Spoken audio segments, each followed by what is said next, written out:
Hello guys, my name is Anurag Roy and today I'm going to talk about a very interesting topic that has been suggested by one of my users asking how to write a plaint or written statement.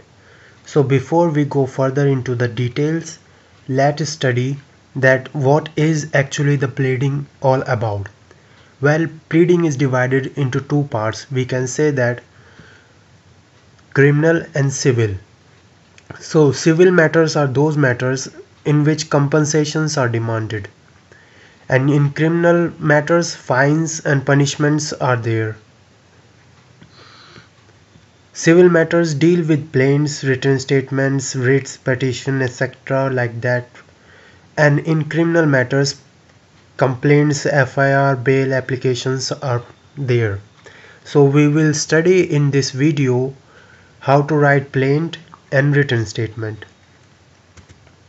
So first of all we have to identify the name of the person.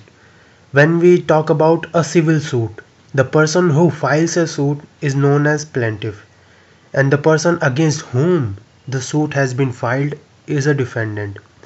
In civil, when the petition is filed, the person who files a petition is a petitioner and the person against whom the petition is filed is respondent. In appeal, in criminal or civil, the person who files is appellant and the person against whom it is filed is respondent. When we talk about complaint in criminal matters, the person who files a complaint is complainant and against whom it is filed is an accused. So these are the persons, the name of the person which we can represent them when we will write the plaint, written statement, appeal or complaint. So let us start with the general procedure to understand how to file a plaint and written statement. So first of all, let's say there are two parties, A and party B. A want to file a suit against B. So in that case, A first of all give a notice to B through his advocate that he is going to file a suit against B. So if still by that notice B does not reply or reply in case that he does not provide the relief that A wanted and he is free to go court, so in that case A have to file a plaint to the court, let's say P. Once the court accept the plaint, he summon the defendant, that is B.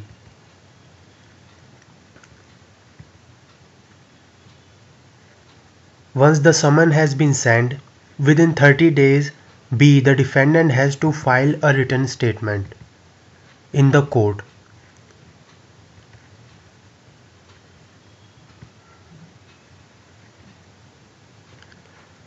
Okay, once the plaint has been filed in and within 30 days the defendant filed the written statement, then the court has to decide the issues, that we say framing of issues.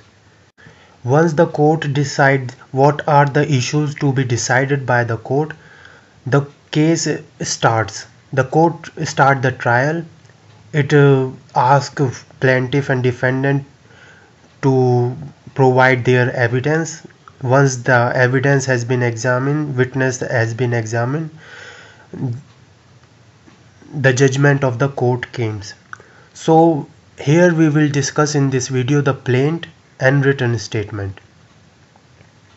Most of the time when you ask any person about plaint and written statement, you will face an answer that it is tough, it is hard, and without an experience any person cannot do it. But the reality is the writing of a plaint or written statement is a simplest one. It is the simplest, like writing an application for fever to get the holiday from a school, like that. It is so easy once you get the basics. Most of the people does not know what is the basic points behind plaint and written statement. So in this video Here you can see the plaint is provided under order 7 of CPC, and these are the bullet points, you can say important rules according to which you have to write your plaint, and these rules will help you a lot. There are these rules. 1 to 4 rules apply to written statement also, but 5 to 10 only apply to plaint. So we will discuss one by one. First of all, in plaint, state the fact and not the evidence. The fact is so important.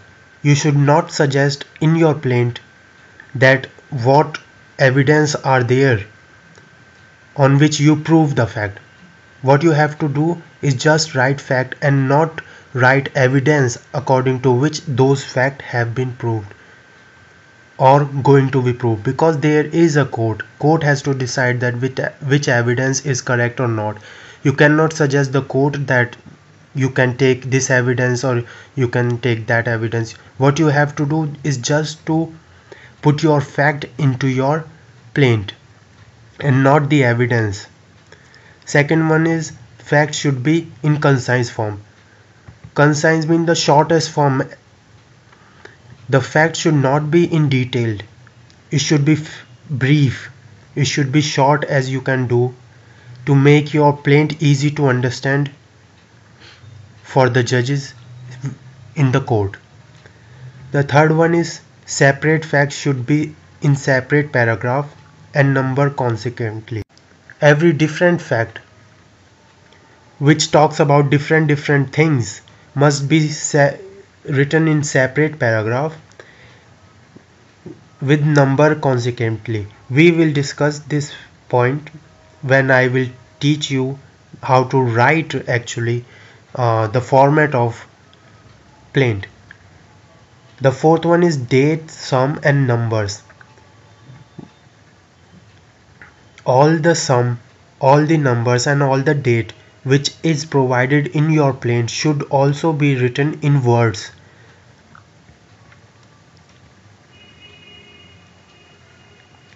The fifth one is the name of the party and address should be expressed. Once you start writing the plaint, the two things that is the most important is that the party's name and address should be correct. The cause of action should be mentioned on which you ask for the relief. The seventh one, the fact the court has jurisdiction should be mentioned. You have to mention in your plaint that the court in which you are asking for the relief has the jurisdiction to decide that case. Eighth one talks about fact related to what relief wanted should be mentioned. Those facts should be mentioned in your plaint which helps the court to identify what relief you want, and specifically stating the relief also. Fact related to any set off, relinquishment or portion of claim. If in your plaint your client set off any statement or set off any claim or relinquish any portion of the claim, then you have to mention in your plaint that this kind of things is happened. The 10th one is fact related to submission of court fee. You have to mention in your plaint while writing that the court fee has been submitted. So these are some of the important rules on which you have to write a plaint. When you are going to write a plaint, this point will help you a lot, really help you. These points will make your plaint easy to write. Now we will talk about written statement. Well, written statement is provided in order 8 CPC, that is Code of Civil Procedure 1908.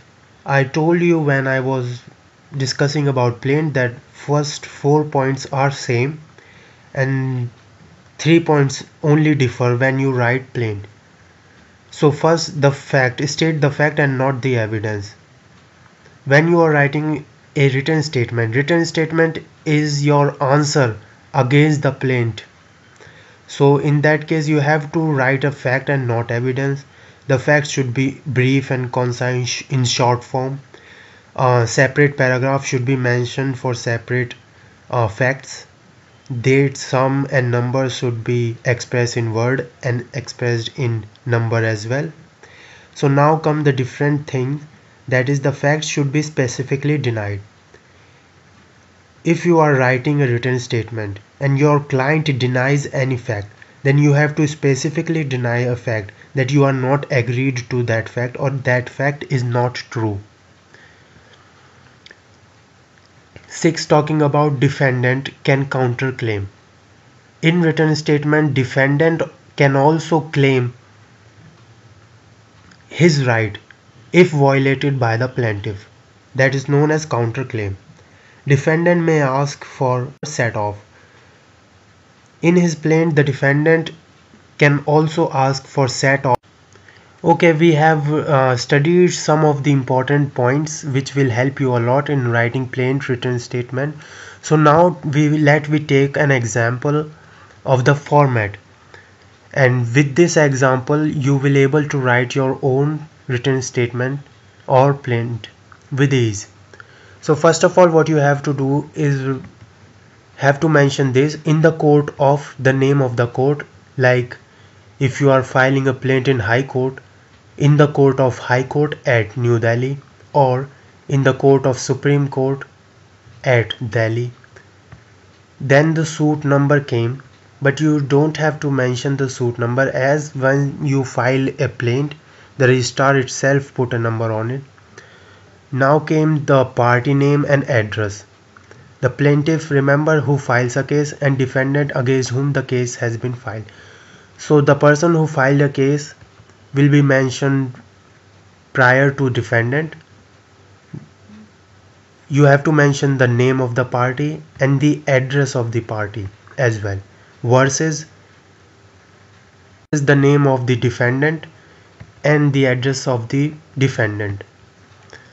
Now came the role of subject, that what is you are asking for, what your plaint is all about, the subject of the suit. Now you have to file in your plaint some of the facts that you think that makes your plaint better.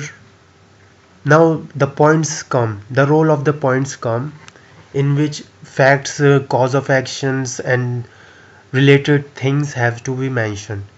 So first of all you have to write plaintiff submitted as under. Now these number can vary, you can write 20, 30, 40, as many as number, as many as facts you want to write, but that should be related to your case. So here I just put an example like 1 to 5 point. These are related points which relate to cause of action, the circumstances that lead to ask for relief to the court. Here the role of your intelligence came. Once you study your client's case deeply, you will able to find some of the facts that makes your case so strong, and that fact should be mentioned here from starting to the end. And now some of the important point that you will see in every plaint, that the court has jurisdiction, this has to be mentioned, that court fee has been submitted, this has to be mentioned, and the value of the suit is under the pecuniary limits of the court, this has to be mentioned. And in the end you have to mention the prayer. In prayer the plaintiff has to write the relief that you want. After the relief has been written, on the left side there should be a place and date, right side the plaintiff and signature of the plaintiff, and then came the part of verification. Here verification plays an important role, in which the person who is filing the case acknowledge that what statement has been written in this plaint is true of his knowledge, number of paras that are true of your knowledge, and the number of paras that based on the advice of advocate. That is what you call a verification. and the same process will follow. Date, place on the left side, and right side the plaintiff name and signature. So this is the format of a plaint when you write a plaint. First the court name, second the party's name, the third one is subject of the suit, and the middle talk about the facts, jurisdiction, court fee, pecuniary limit, prayer, relief, and facts on which you are going to ask for relief. And then on the left side place and date, right side plaintiff signature, and then verification, that how many paragraph you verify on your own knowledge, and the rest of the paragraph on the advice of the advocate, and then place on date and right side plaintiff signature. So this is the format that how to write a plaint. Now we will talk about a written statement. So when we talk about written statement, is not so different as compared to plaint. First the court name and suit number came, then the party name. Now this is the change that you will see in written statement, that party name versus the party name and defendant. No need to write address in it. Why? Because this is the answer of the plaint, and plaint is in the plaint there is an address mentioned. Then the subject the suit is for, and then the points of defendant on which defendants denying the facts of plaint. So here can he specifically denied in the starting paragraph that defendant may specifically deny all the circumstances which is stated in the plaint. Now you can see that these are the paras that is related to the plaint, not in the written statement. These paragraphs only are legal paras that is going to be mentioned in plaint and not in written statement. If you are going to write these paragraph, these points, that court fee has to be submitted, has been submitted, or value of the suit is under pecuniary limit, then that written statement will not be correct. You have not to mention any of these points as it is a legal paragraph. But if you made a counterclaim or made a set off, then you have to mention some of the points based on your advice of advocate. Now the process is same: left side place and date, right side defendant, then verification, stating the how many paragraph you think you based on your knowledge and how many paragraph are there which is based on. So this was the format of how to write a plaint with the certain important rules, the basic rule that you have to be understood. Okay, now if you like this video, please hit the like button and share to your friends, those who want this to be get learned. Hope you like this video. If you are new, don't forget to hit the subscribe button to get in touch with the other related videos on legal topics, and share to your friends. And if you want to know how to write a writ petition or complaint, FIR, bail application, you feel free to ask me in comment. So with this I will meet you in another video. Till then, goodbye.